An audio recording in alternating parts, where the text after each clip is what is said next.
Hello friends, I am Professor Vayam Khan, and in today's video we will cover the part 6 of our linear programming problem series.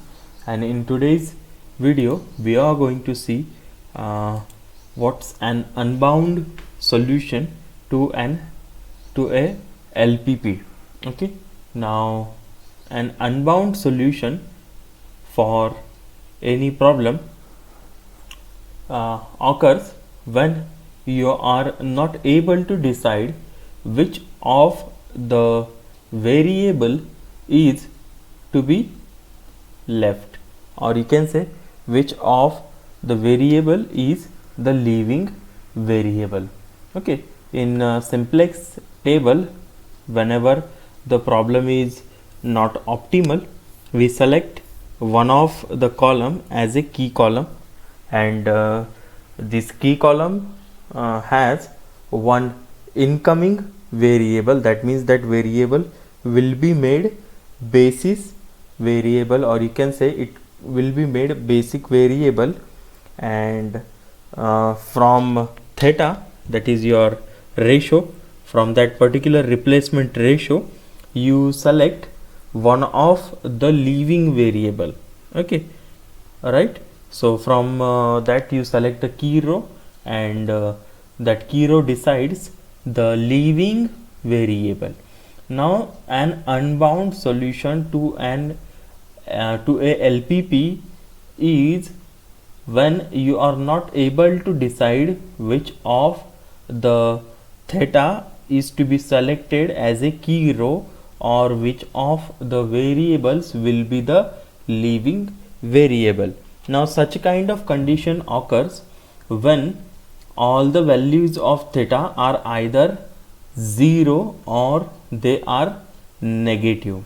Okay, when the values under your theta column or the values of your replacement ratio are not positive, then this particular situation happens, and such kind of problems are stop at that time. The procedure stops there and you do not need to solve the problem further. Okay, but it does not mean that the solution space or the solution to this particular problem is also unbound. An unbound solution is nothing but it is not having any kind of limitations, it is not having any kind of bond or restrictions. Okay, whenever we are calling inequalities like less than or equal to sign, we use always less than or equal to sign or greater than or equal to sign. That means there are some constraints, there are some limitations. Okay, so such a kind of condition occurs when the problem is not having you can say it is not properly, or you can say it is poorly constructed, the model is poorly constructed. So such a kind of situation happens, but the space of problem is not always unbound. Okay, remember that thing, the solution can be bound. Okay, now let us study this particular unbound solution using one numerical. We will use this particular numerical.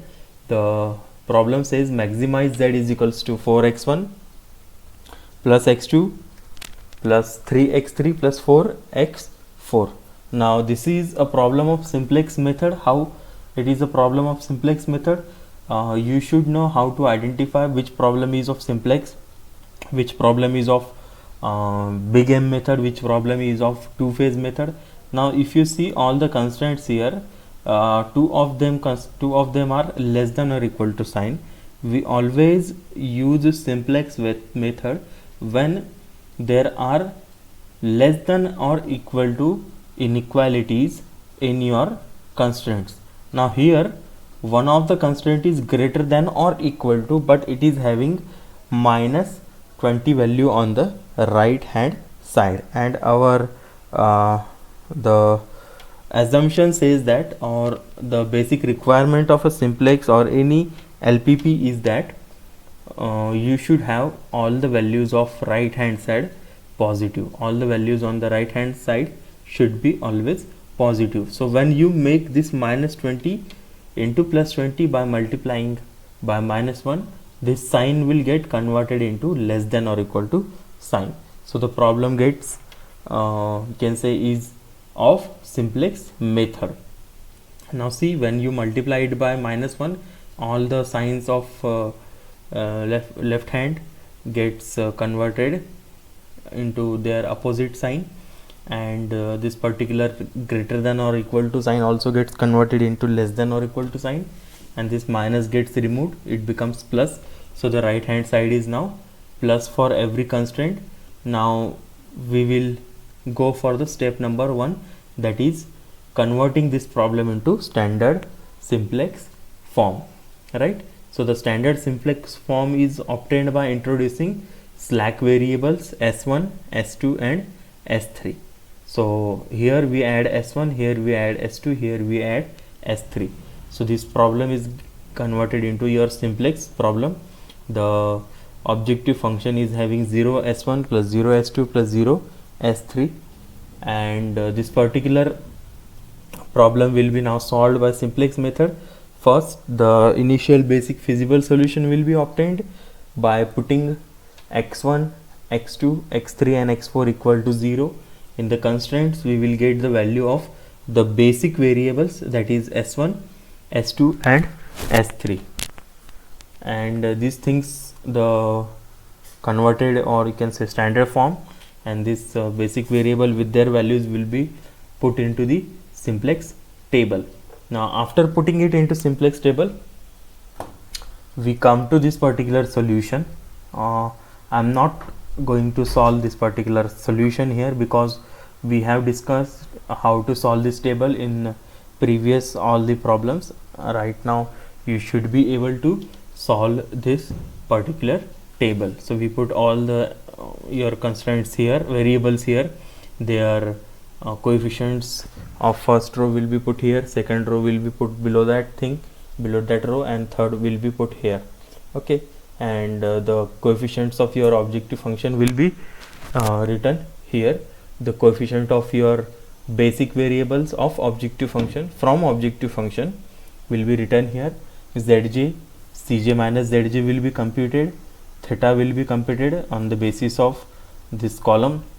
Now this is a problem of maximization, so all the values of Cj minus Zj should be either 0 or negative, but we see 4 values are positive here, and out of this 4 value we select the most positive value. We select it as a incoming variable. This is your incoming variable, x4 is your incoming variable. Okay, now this is your key column. Now we select key row on the basis of theta. Theta is computed by b minus key column. So 20 by 4 is 5, 10 by 1 is 10, 20 by 2 is 10, and out of this theta the least positive theta is selected as a key row. So this row is selected. So this s1 is your leaving variable. Key column gives us incoming variable, key row gives us leaving variable. This is our key element. This should be made 1. Rest of the values in key column should be made 0 by appropriate row transformation. So the next step we move towards optimality, that we call it iterate towards optimality. So next iteration we get next table. So s1 is removed from here. Now x4 is present here. Now the values of your row also gets changed due to the presence, due to the row transformation in every row. In row of x4, s2, s3, everything gets changed. Now from that we compute zj, cj minus zj. Now the variable of x4 is also replaced here by the coefficient of x4 is also replaced here by the coefficient of your coefficient from the objective function. Now this table shows us the values of zj, cj minus zj and theta. Now in this particular table we see that the cj minus zj is either 0 or negative for every column except one where it is positive. So we select this as a key column. Okay, now on the basis of key column we compute the value of theta by dividing the B column with the key column. Okay, now after dividing it we come to know that the values of x1 are the values of x1 column are all negative. So your whole theta becomes negative here. Now out of this theta, for selection of key row we always use the least positive theta. We use the least positive theta, but here it is not present, so the you are not able to decide which one of the value is to be selected. Now this situation, this particular situation is known as unbound solution. Now you are not able to decide which of the theta is to be selected for the key row and for the next iteration, but here the issue is that you are not able to decide which one of the theta is to be selected due to all the theta is negative. Okay, now therefore the problem has no bounded solution and further computation stops. So the problem here itself gets terminated and you do not need to solve the problem in next stages.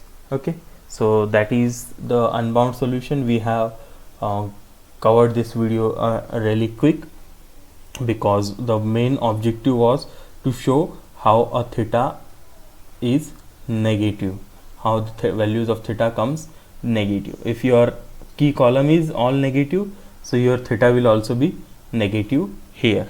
So that is it. So thanks for watching this video. Please stay at home, stay safe, stay healthy and keep learning. Thank you.